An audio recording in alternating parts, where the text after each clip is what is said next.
Hey, it's Paul. Before we get started, we need to make sure that you, the listener, knows that we are not mental health professionals and not qualified to prescribe therapies or therapeutic advice. We are also not your gurus and have no aspirations in that direction. We are simply two people who are trying to feel better and do better in our lives, just like you. And now, on with the show.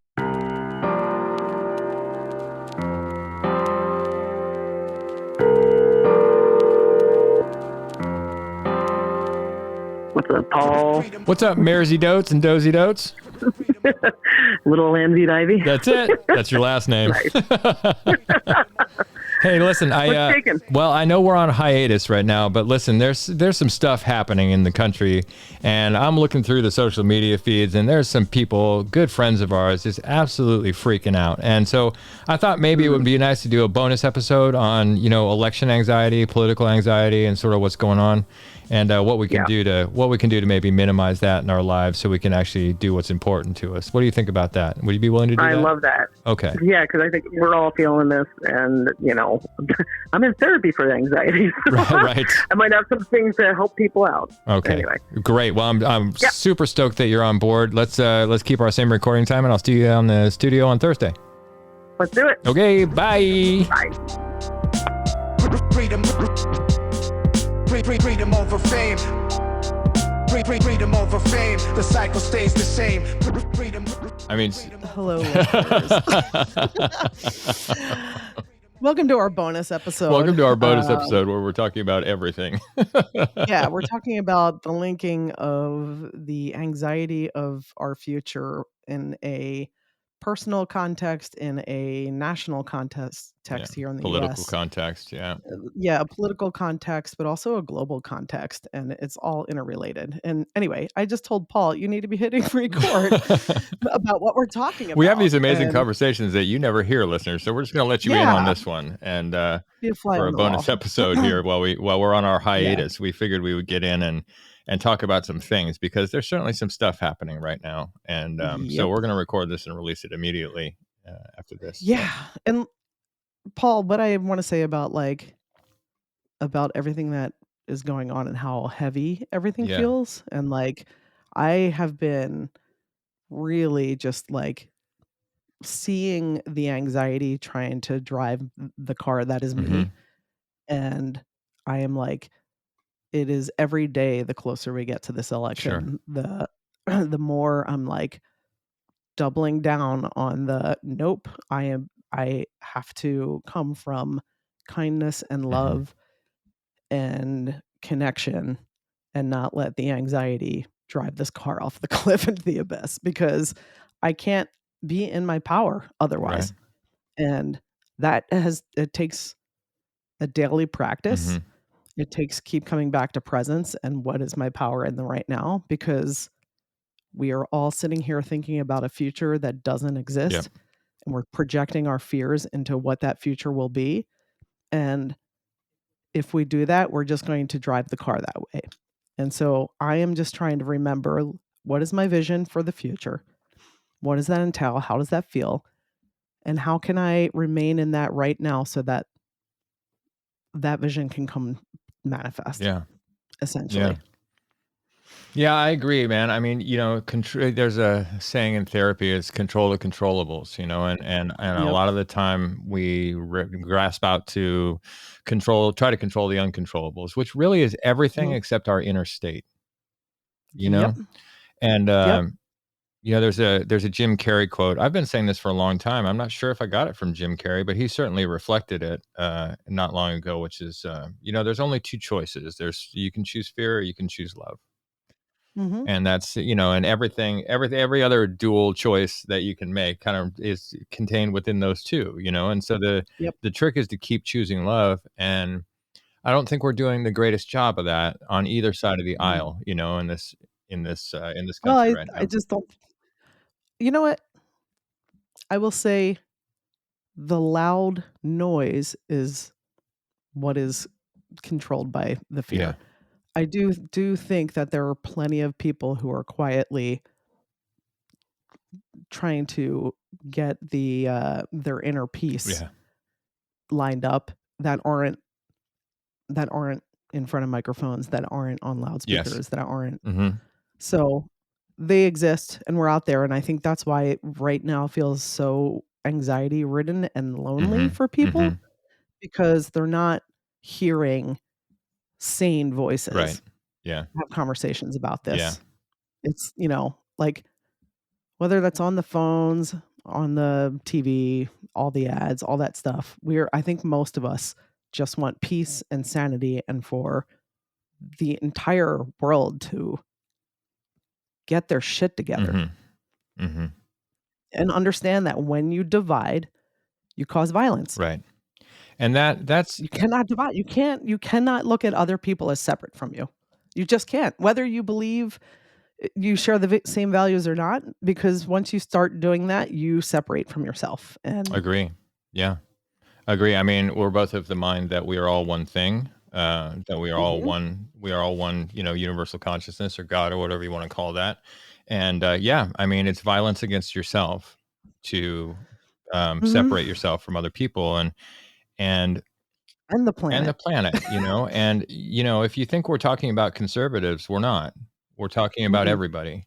because the othering goes on and on and on, right? I mean, this is our division in Mhm. our country, right? So, it's Well, I mean, look at Gaza, look at Northern right, Ireland, look at anywhere right. that there has been, Yeah, othering and yeah. separating, and just South look at Africa, all of the yeah, suffering everywhere. everywhere. It's like we continue Yeah, this on and on and on until we get this freaking yeah. lesson. And yes, you can feel anger about it and you can have all the emotions about it, but at the end of the day, and I'm speaking this to myself, by Yeah. the way, not just anyone who's listening, but at the end of the day, I have to choose kindness and I have to choose integrity and I have to choose dignity because otherwise I can't reflect that out into the world if I'm not choosing that No, once you internally. give up your own peace, you can't reflect it out in the world anymore. That's right. It's Exactly. what you always say, you can't pour from an empty cup, Nor, and that is 100% your responsibility to keep the cup full, or to keep it full Mhm. enough to be able to pour out, right? Eh, And with yeah. that too, sorry, I didn't mean to No, cut you off please. there. You're on a roll. Please keep going. What now I'm, like, forgetting what I was gonna say. Wait, you were saying you can't pour from an empty Yeah, cup, and, that is 100% true, and I think for so many of us, we're so overwhelmed about the barrage of news and information yeah, that, quite honestly, has always been in the world. It's just we didn't have screens dumping that onto our brains at all times of the day, way too much information for our evolving yeah. brains. So it feels incredibly overwhelming. It doesn't feel healthy whatsoever, and we all think well, many of us just think like, "What can I even do?" And so we just get paralyzed and, like, watch. And here's the thing, just pick one thing or one small action every day. One of the things I'm going to do is I'm signed up for an organization that sends out postcards, and it's like postcards in the mail to people just to encourage them to vote. Mhm.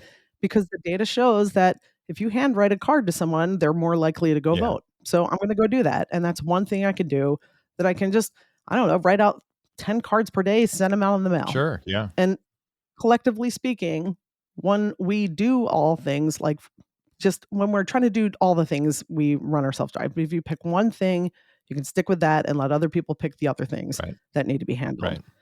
But you can't live in the you can't live with the benefits of a democracy if you've refused to participate. Correct. And minimal participation is voting if you're of age to vote and you're registered, right? Yep, And yep. that's That's the bare yeah, minimum. that's my level of participation in politics themselves. I'm not going to get involved Mhm. in a political race or anything like that, and I feel fine Right. about that. I know who I'm voting for. I'm choosing the candidate I think will be the best, and To move the world in the direction that I want it to yeah, be, and or it's at least keep it yeah, status quo, one or the other, at thank least you. not make it any Right. worse. I mean, that's It's really more yeah, chaos. exactly.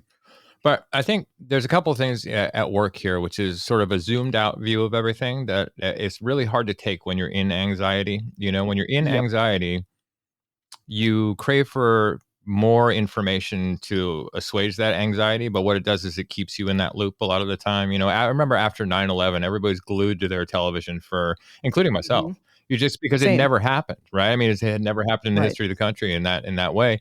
And I mean, we were all just like, what's going to happen? Then there was anthrax in the mail, and everybody thought, oh, is this another Mhm. terrorist thing? Going to senators and things like that, and There's shootings shootings. There's all the all kinds of time. things, I mean, But that it's an intense place to live here. yeah. But I think one thing that I have to keep reminding myself is the world is going to world. Yep. The world is going to world. It's always been that way. Life takes care of life. From the from the observer's viewpoint, life takes care of life. So Mhm. from the zoomed out viewpoint, right? The bird's eye It view. only looks like an ordeal from the limited perception of self-identification, right? So if you identify with this body independent of everything else, you're not interdependent on anything, and you think, okay, this is it, me. There's me is this body, me is this mind, all that stuff. Then this really looks like a threatening ordeal to you, right?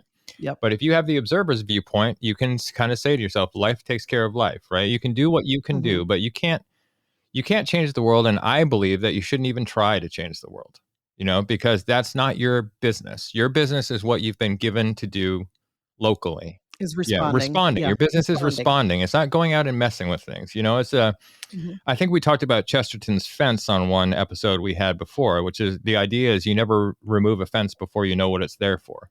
Right. And a lot of the time, I Mm. think that people who want to change the world for the better or whatever that is, go out and they start messing with fences that they don't know what they're there for, and then it just Mhm. creates a larger problem in the world. Right. Whereas if Yep. you take the observer's viewpoint, then you are open to what comes to you. Right. And you're not in so much, a lot of the time, I think people are presented with things that they could actually make a large difference with. Right.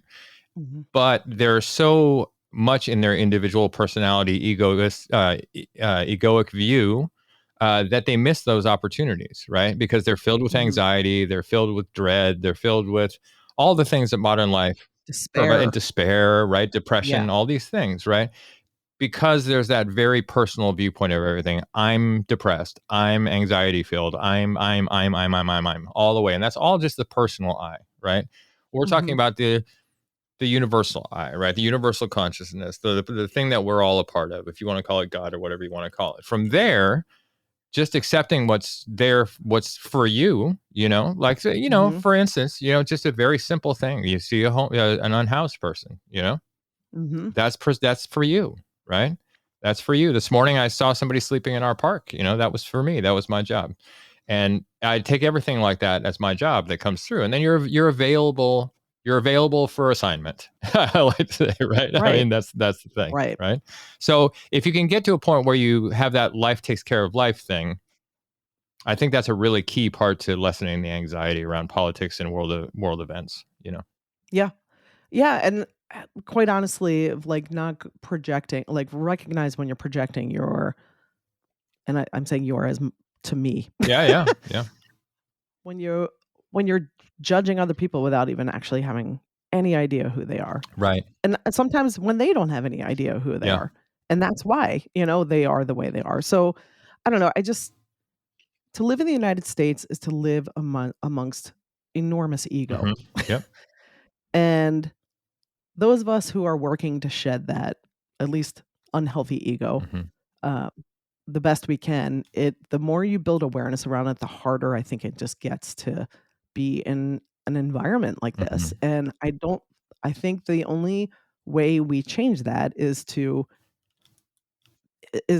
build that awareness. Hmm.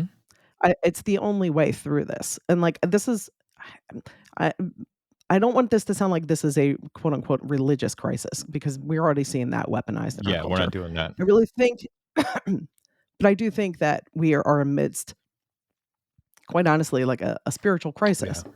Like, are we going to step up and become and embody who we say we want to be? Hmm. Are we going to value integrity and honesty Are we going to reject and violence accountability? against each other? Are we going to reject Yeah. violence? Are we going to embrace Right. peace? Are we like, because, it's not working out too well right now for people who aren't delving into building that self awareness. Yeah. Yeah. We cannot reflect our society if we're not doing it within. Yeah, absolutely. It's an inside job, like we always say, right? It's always an inside job. It's the only controllable that there is.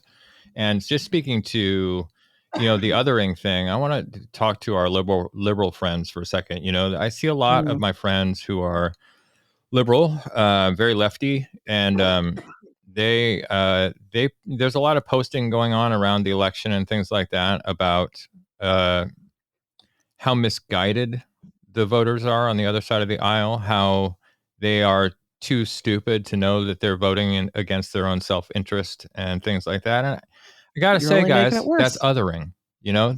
That's You're only making it worse. just as bad as the other side. You know what I mean? So You're either part of the problem, part of the solution, and that is not part of the right. solution. It just No, isn't. it's not. I mean, every individual is an individual. There's a reason that people are feeling like this on both sides right now, right? There's a reason, and it's not just because they're stupid or they're angry or they're whatever. There's a lot of history, or they're godless. Whatever you want to say, Whatever right? it There's is. all that stuff in there, right? I mean, yeah, that guy, that's great. That's used as such a sledgehammer against the gay and trans community by the evangelicals, right? Yeah. I mean, it's which is insane, right? Because Jesus is supposed to be about love, right? So this is this is why we say it's not a religious crisis, because religion has done as much damage as anything else in this world, right? Spirituality is an entirely different thing, and that doesn't mean it's without God. It can be with God. It can be whatever you think, whatever it can be Your higher self, many things, whatever it is, right? Yes, nature, right?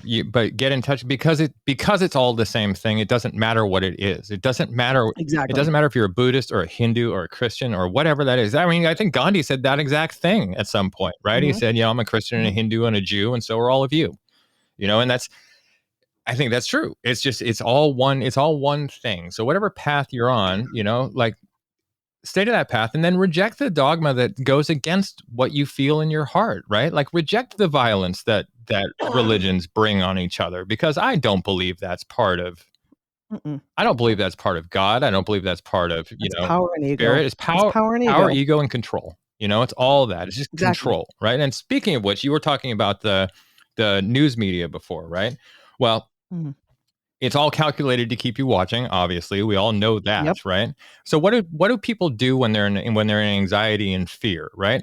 They buy things to make themselves feel better, right? They buy things to make themselves feel better, and then they go for convenience every time. So they stop cooking for themselves because they're too depressed. They stop doing things around the house and get somebody else to do it. They stop doing all the things that they enjoyed before and brought them together and bonded them as a family, or it made themselves feel better because they had done something, accomplished something. All these things fall by the wayside to convenience and fear, right? And then and shopping. Those are the three things. And don't think you're not being engineered to do those things during this election cycle. You absolutely are. What did George Bush tell you right after 9/11 when he gave you $600 in your bank account? Go buy stuff. Please go shopping. Right? Please go shopping for the sake of the economy. Please go buy some shit you don't need. Right? I mean, it propped up this bullshit structure that we made up. Exactly. and continue to live under and give it power. And this is the thing. Like, I think a lot about systems, right? And systems were made by people who are inherently spiritual beings, in order to, well, in the best context, to help all people in some way, to make it easier, to make it more convenient, whatever it is. And at what point are the systems working for us, or are we working for the systems? Right? The systems aren't working for us. It's very clear. There are enormous amounts of people in this world that are basically screaming at the top of their lungs some version of that. And the thing is, like, these are the systems we have.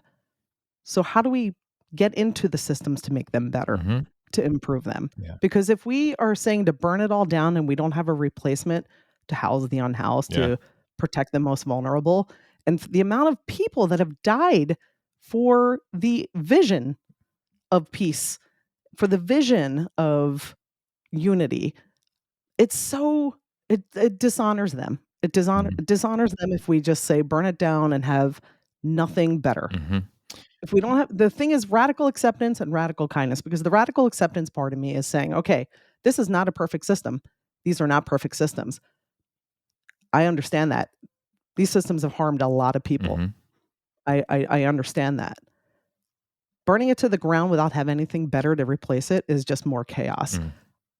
if that's the situation we have, then we just have to figure out how do we get the right people into these systems to change it from within. And I know that's very hard when it feels very corrupt, but this is where we are. Or, also develop new systems from a grassroots level that are better systems. That maybe that's my point. Yeah, that maybe you have to have a better exactly system that maybe can operate within the ecosystem of the larger system, or that can replace the larger system. But that would take that's going to take a long time. So we're talking about anxiety right now before November, right? And although we're talking about a lot of other stuff, right? But immediate things you can do, I think, is, stop paying attention to that media we were talking about. Stop watching. Just stop watching. Stop it. You know who you're going to... Don't pay attention. Yeah. Don't give attention where it is not earned. Right. Exactly. Right? It's your time and your energy are limited. Those are the limited things that you have. At some point, you will be not here in the form that you are. And that's what you got. You got you have a lot less time than you think you have, and you have a lot less energy than you think you have. So when the circus is on, turn it off. Yeah. Be aware of what's going on. We're all aware of what's going on, but when you sit there and watch for every bit of information and knowledge, you're just going to make yourself feel shitty. It's terrible. You're living outside of yourself. You're living somebody else's life. You're giving away your power to the advertisers, to the politicians, 100%. to the media companies, 100%. to everything else. The circus. Refuse to give away your piece so easily like that, right? To the retailers, to everybody else, right? Don't give that piece away to anybody. By the way, Nora, I just want to say you're so on fire today. I love it. Sorry. No, don't apologize. Oh my God, keep going. I have a lot of opinions. I like it though. Usually when I do this, there are many people who are like, "You're intense," and I'm like, "Oh, well, yeah, I get it." But this calls for some. But I feel very passionately. Yeah, calls from some intensity. So reality and expectation are another thing, right? So to think about in here, right? And I'll bring back the Byron Katie quote that I always bring up, which is, when I argue with reality, I lose, but only 100% of the time, right? So stop arguing with the reality of how things are in the world. Yep. Okay, that's number one. That'll release a lot of radical acceptance. It will release a lot of anxiety from you immediately if you just stop arguing with reality, right? This is the way things are. Right. And also, but there's a larger reality than that. Right. There's this human reality that we're living here, but there's also this universal reality, this cosmic reality, this bigger reality where we are in the observer's seat. And in that reality, if you're way, way, way zoomed out from what's going on in this little rock in the middle of the solar system, it doesn't matter that much. I mean, dude, you're bringing it right back to when I feel like this. There's one thing that I will either read, or if you want to go on YouTube, you can watch it. But it's Carl Sagan, his pale blue dot speech. Sure. That just always, if you have not heard this, listener, go Google. We'll put it in the show notes. Carl Sagan, pale blue dot. Yeah. But it is essentially his brilliant mind as a scientist who studied, astrophysics. Essentially, there's a photo that he had basically begged. I forget what launch of space shuttle or what for them to no, they wanted to turn the camera of whatever spacecraft, I'm terrible at knowing these things, back as it was launching into the universe, to turn back and take a photo of the Earth. And planet Earth in that photo is a tiny speck of dust in a light beam from the sun. And he writes this whole thing about just how humanity's ego continues to fight to have this little part of the stage on a rock floating in the universe as if we are all important, and how absolutely ridiculous that is when you really start to do the bird's eye view. Yes. Now, having said that, I want to say we understand what's at stake here. All right. Well, we 100% understand what's at stake here. We have empathy and compassion for what's at stake here. And anxiety. And anxiety. If you're yelling at your stereo right now, they don't understand what's happening right here. Absolutely, we understand what's happening. We understand what's on the table, and we understand what the issues are. But there are a limited amount of things you can do about that. And having anxiety around those things, what we're saying, is keeping you from your real work in life. Right? It's keeping you from your real life. This has overtaken our consciousness in this country, this divide and this political thing that we've been going through for it's super painful. Yeah, super painful. But the other thing to do is you can look back and you can see, Right. I just one of the reasons we did this bonus episode is because I read a headline the other day. Well, several headlines. In fact, of course, they're all. You've seen those clips where all the news readers are saying exactly the same thing and all the stations around. Tell me somebody's not controlling what people say, right? Yeah. So all these headlines came out. We're now in an age of political violence, and it almost made me chuckle because when have we not been in an age of political violence, right?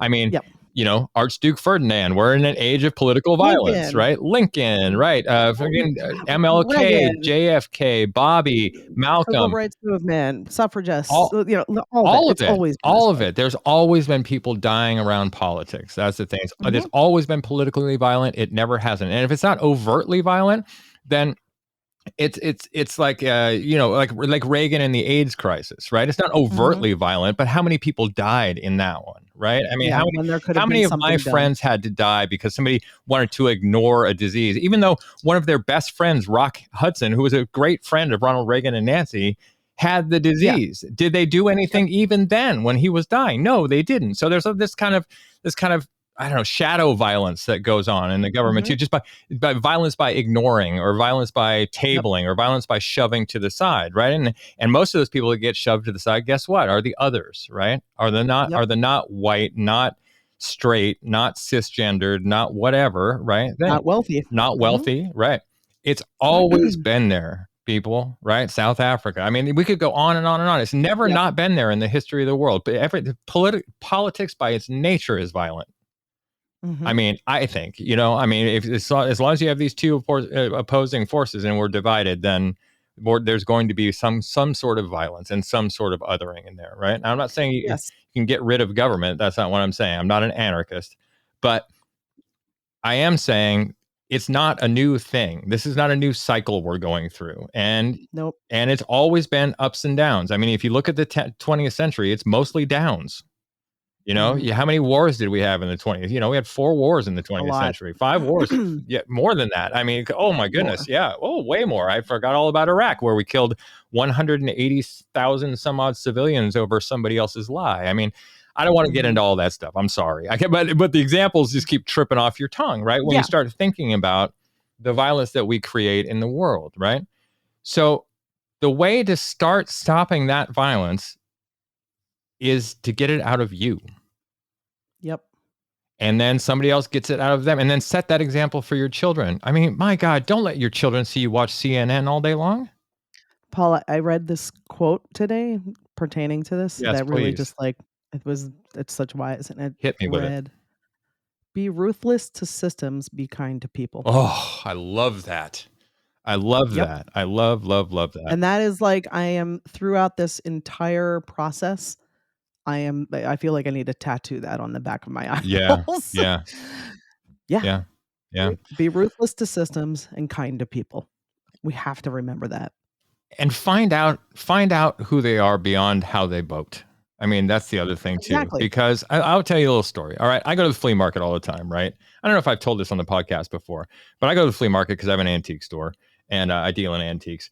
And there's this guy out there every week. I'm not going to use his real name. I'll call him Bob. So Bob is, I asked him one day, I was like, what's your Facebook, man? I'll follow you over there. Because he's a car guy. He's got a great eye. I mean, he's got really cool cars, and I like cars. And he said, well, I don't know if you want to follow me. It might be your cup of tea. He kind of pinged me for a lefty, and he was like, I said, no, I'll follow you, man. And sure enough, he's got a lot of political stuff going on there. He's also somebody who rescues dogs. He's also what I can tell by his feet, an incredible father and grandfather. He's also a really nice and generous man who's done me favors and given me advice and introduced me to people who would sell me antiques. There's a lot of facets to somebody. Sure, he's going to vote for somebody that I'm not going to vote for, but almost everybody you run across has these facets of themselves, right? And we all of us have blind spots. All of us have blind spots. All of us have blind spots. Absolutely. We all have different personal truths that we often mistake for universal truths. Yep. And that's the thing. We think, well, my personal truth is that this is my God, so that is a universal truth. Right. And if those who don't see it the same way as me, that universal truth, that is actually a personal truth and should be celebrated. But also everyone has a different personal truth, and there's room for everyone's personal truth. you just cannot legislate from there. You cannot legislate say it again for the ones in the back, Nora. You have to legislate from universal truth, and that is E equals MC squared. The things that you can test anywhere on this planet and the same results will come up is universal truth. Who your God is, what your personal beliefs are, what the experiences you had are their personal truths. Your values. I mean, even your values, all of it. Exactly. And you can't legislate from there. No, and you can't even exist from there because that's what I was talking about, expectation, right? Expectations are resentments under construction. That's Annie Lamott, right? I mean, once you have the expectation that your personal truth about your values should be universal truth, then you're lost. You've already othered anybody who doesn't think that your values align with theirs, right? So have your personal truth. But know when it's different than the universal truth. Know when it's your personal truth. Know when it's your personal truth and operate as if the universal truth is love. That's what I mean, science, all that stuff, provable, all these things, but the universal truth for me is love and kindness and compassion. That's what I believe. That's exactly what the Dalai Lama said at some point too. And extending that to other people is really not about the other person. No. It's about extending that to other people so you can remain proud of yourself. Well, I mean, in the end, and this almost made me tear up when I thought of it, but we're a human family, guys. You know what I mean? We're a human family, and it just doesn't make any sense the way that we're going about this now. It doesn't. It makes. I swear. Yeah. Go ahead. Yeah. I was just like, it's like it's the cliche thing, but I just sitting across from someone and sharing food, and preferably food that they've made, and sitting down with them and sharing that, or sharing a dance with them, like those very connected primal things. Yeah. That we're all the same. We all want the same things. Yeah. We want peace. We want safety. Yeah. We want health. Like that's kind of it. Yeah. Yeah. It's but we get I mean, back to what you said about the media before, we get bombarded by these messages that tell us that's not what we should want. All the time, right? Not only the fear stuff coming in, but also then the marketing stuff coming in, whereas like, well, you should have this, and everybody's got a Tesla, and I'm and you don't have that, so you better work you can have that same level of income or that same level of make sure stability you're enough. to make sure that you're enough. We talked about that in one of our last episodes, right? Or an upcoming episode, actually, for listeners, right? I forgot this was a bonus episode in the middle. Yeah. So you have to get back to deciding what's for you. Like, again, don't let them don't give away your power, and don't let them control your peace, right? If you've been, if you have been ordering DoorDash every day since the pandemic started, cook some food.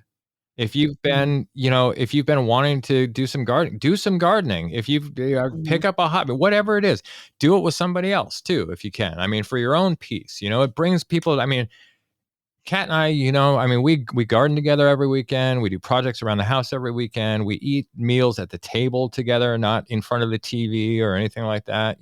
Board games, wholesome shit, right? And that's just for me. I mean, this is not a prescription I'm not trying to be prescriptive about what you should do. I'm just saying, find those things that give you that kind of peace and connection with somebody else, whether that's a friend or your partner. Or take a walk in trees. Or nature, Does it every time. Because look at something that is bigger and way older than you and just kind of contemplate that about, I don't know, go to the mountains, go to the forests, this is where I go, I go immerse myself in nature, and I'm like, oh, right. What is that? What's that Japanese word for nature bath or forest bath? Forest bathing. Forest bathing is, I used to remember this. I totally forget, I can't remember it either. There's a Japanese name for it. But exactly. Just go where it is. You can get some relative quiet and sit, and don't throw your phone in a drawer. Yeah, leave it in the car. Yeah. Do not be on your phone. I don't care. Put the phone away. Yeah. And then just go immerse yourself in nature and get some of that quiet and ponder how long these trees have been here, how long these mountains have been here, how long these beaches have been here. We are a blip on the radar. Yeah. Now how important is the Tesla? Right. Now how important is the iPhone? Now how important? I mean, right. I was thinking about the other day how much we've just changed as a species since we've had phones in our pockets. I mean, it's incredible. Like, really if you're old enough you haven't, you're not late millennial and Gen Z, then you will remember a time when there were no Gen phones. X. If you're Gen X, Yeah. some millennials, they're sort of on the brink. They had some not and some with, but we have changed a tremendous amount since we've gotten these things and every advent of technology is always put across as this great new thing that's going to ease communication and all that stuff. And there's always a dark side to it, though, right? Yep. I mean, yes, you can talk to somebody across the world, but you can also destroy them with your words across the world. You can also troll them across the world. You could also steal their credit cards across the world. We have all of the knowledge that we have the Library of Alexandria in our back pockets. Yeah. And we have none of the wisdom. No. We have very little of the wisdom. I'm not going to say none. No, we have very little of the wisdom. We keep pissing political memes into the ether. That's what we do with our time. We have all this information, and that's what we do with it. Yeah. Not everyone. Not everybody. But no. But as a species, we're getting closer. Americans, anyway, I just also wanted to say this was something else I wanted to just get a little more clear about. Mm-hmm. With all of these things that about, putting whoever in power, I think the final question you should always ask, whether that is the president of the United States, whether that is someone on a board, whatever it is.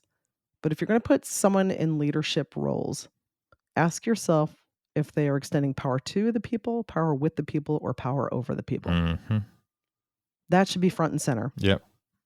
Of the question and that you should ask yourself before you cast your vote, whether that's at the ballot or if you cast your vote with your money at whatever organization or whatever company that you're giving your money to, which I think as American capitalists that were forced in this system, that is an incredibly powerful way. Like, I know I've gotten a lot more intentional where I'm not going to go to Whole Foods to give them my money for produce, and I'm going to go around the corner to people who are my friends who are 5 generations deep and running a farmer's market that get all of their fruit and vegetables from local farmers.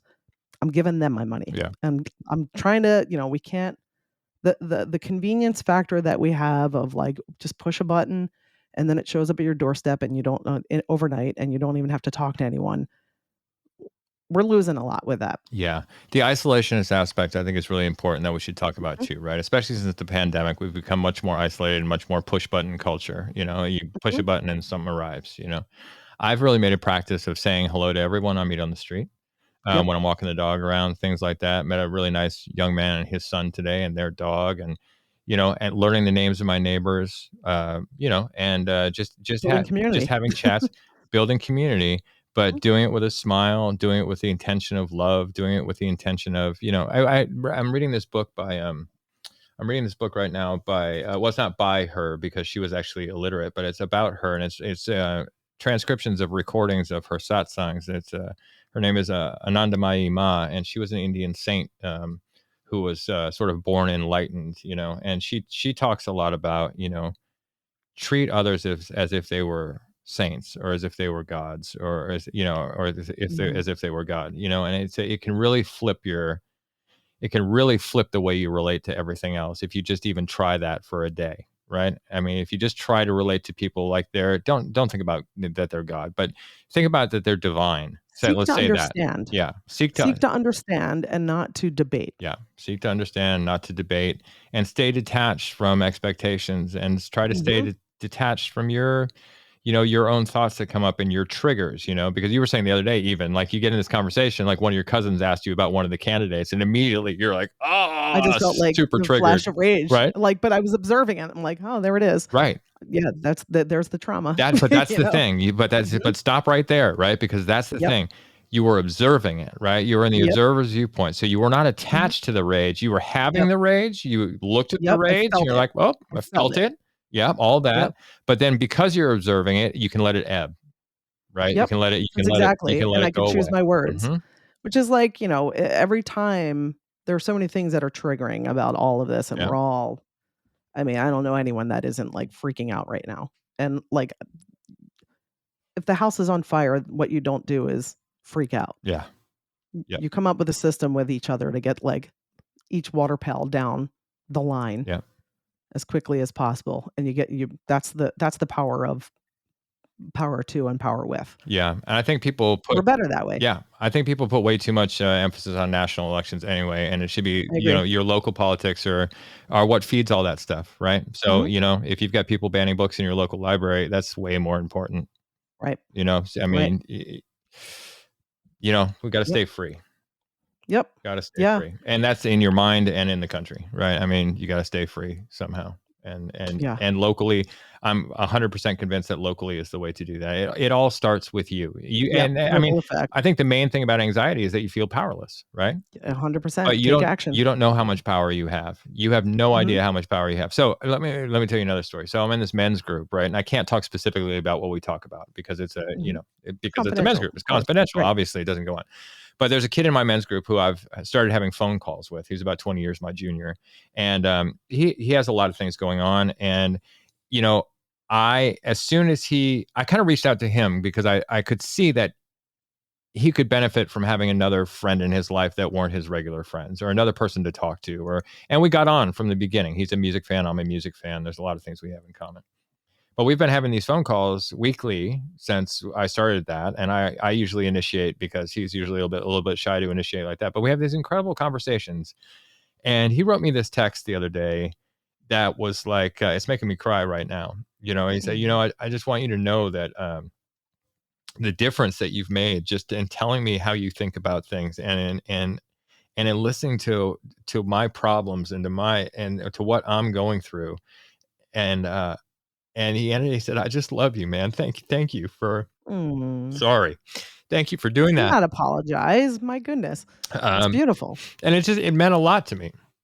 I'm proud of you. And not in an egoic sense. I mean, there is that hit. You get that hit. You're like, oh, that's really nice to hear. Your ego likes to hear that, not because I'm this great savior, but because it's just really nice. It's connection, and I'm 100% committed to making more connections like that.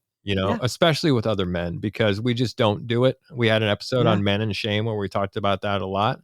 And this is my way that I'm combating that. I am open to you if you want to talk to me, and if you want to, if you want to form a group, be in a group, whatever it is, if you're yearning for that kind of thing, let's connect with each other, and let's do more of that because by far, it is the most fulfilling. Well, other than being with you every day, I love being with you every day.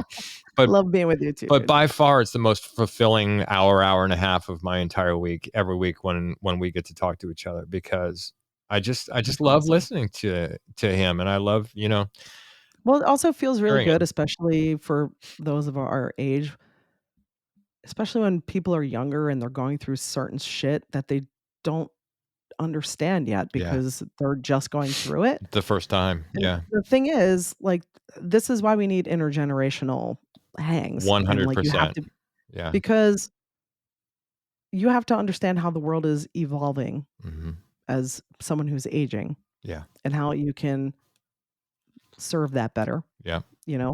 And younger generations, they need the wisdom.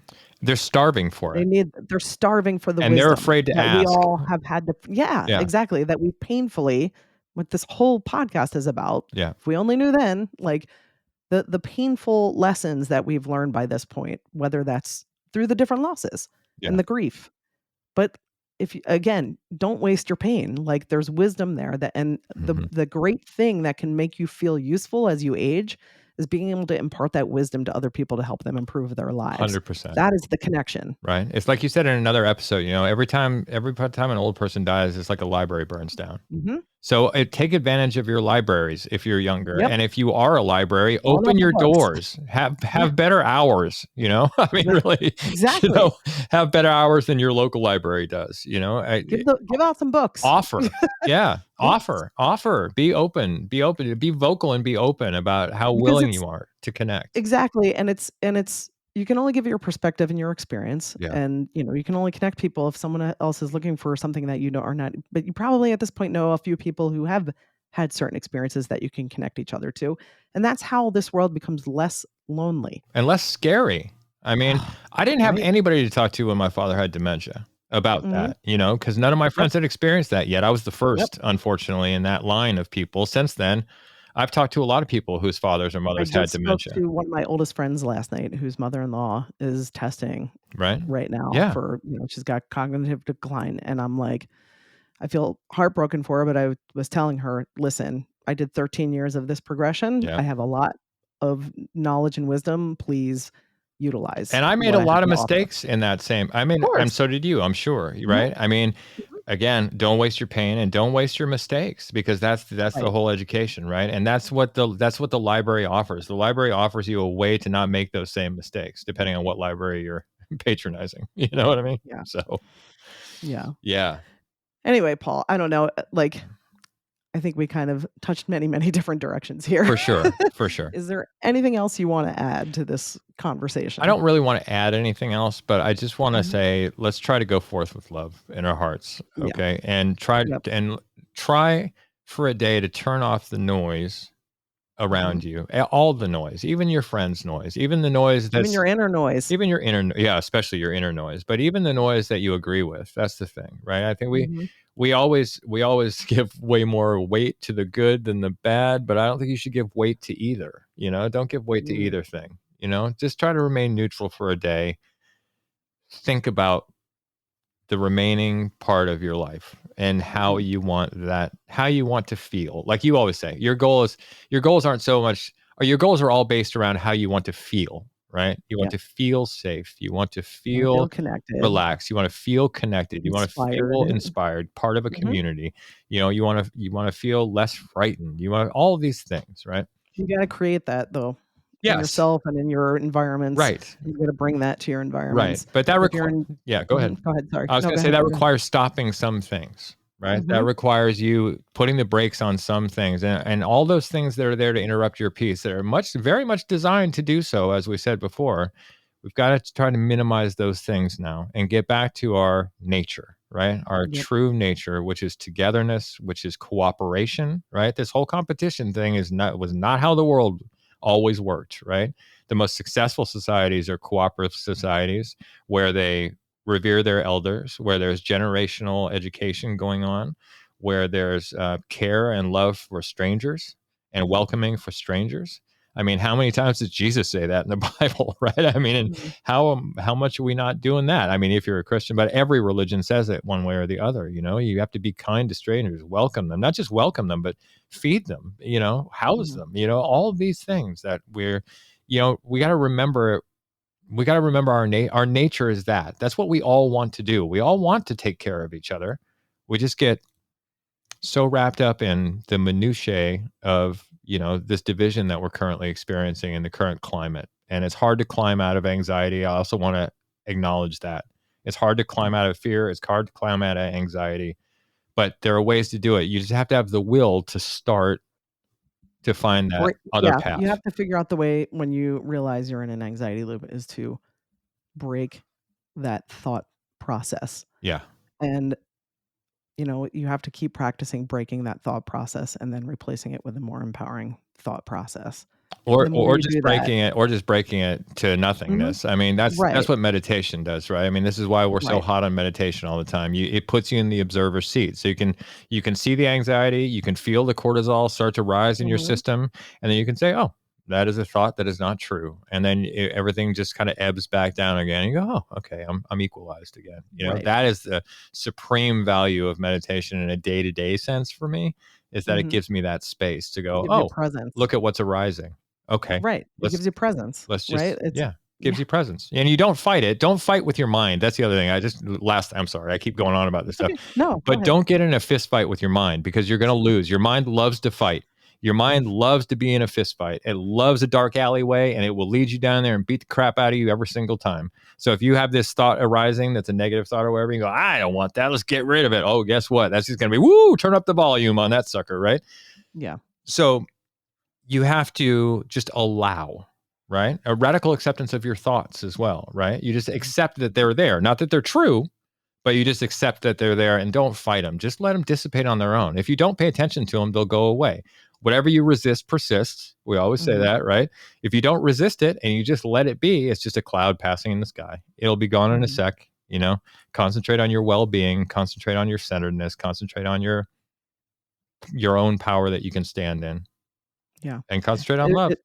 You've basically boiled down, it's the whole, what is it, parable of the wolf you feed, Yeah. right? And if you don't know that parable, I think it's actually a Native American, an indigenous story. And I apologize if I'm butchering this in any way, but this is how I remember the story, is that there is an elder telling a story to a younger generation about two wolves that are fighting each other, a dark wolf and a light wolf. And, basically the little boy said, well, which wolf wins? And the elder says, the one you feed. So feed the light wolf. Feed the light wolf.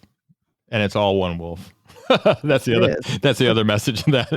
Feed the light wolf, but it's all one wolf anyway. So well, I'm just saying, right? And that one always reminds. I don't know if you saw that meme not long ago, but there was that the beginning is the same, right? There are two wolves inside of you, and the next one is one that goes honk shoo, and the other one that goes that's so funny. All right. On that note, we've devolved. I had to bring it out on the laugh, right? I mean, it is a funny meme. Oh, no, I love that. My Irish heart loves that. Oh, I love it too. And that's the other thing, man. Go practice radical kindness, radical acceptance, and radical laughter. Joy. Yeah, radical joy, because you got to hold on. You got to anchor to the fun. You got to create the fun.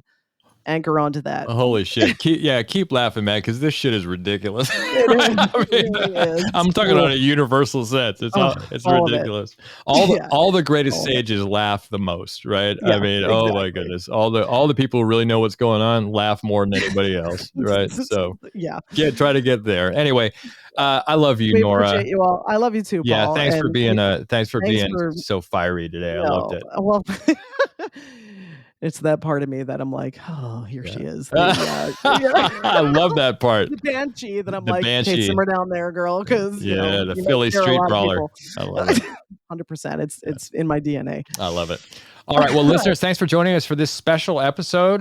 We are still on hiatus, but we're recording new episodes as we speak, and we'll be releasing season 2 pretty soon. So hope this helps y'all. I really do. Hang in there. We love you. Hold on to your butts. And hold on to your butts. And listen, if you do want to connect, hit us up. Our email address is at the end of this, but it's ifweonlyknewthenpod@gmail.com, right?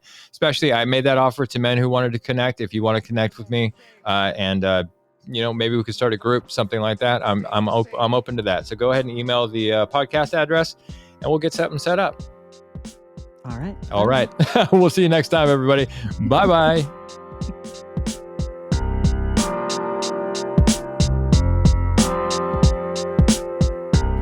If you'd like to get in touch with us about anything you've heard on the show, please feel free to drop us an email at ifweonlyknewthenpod@gmail.com.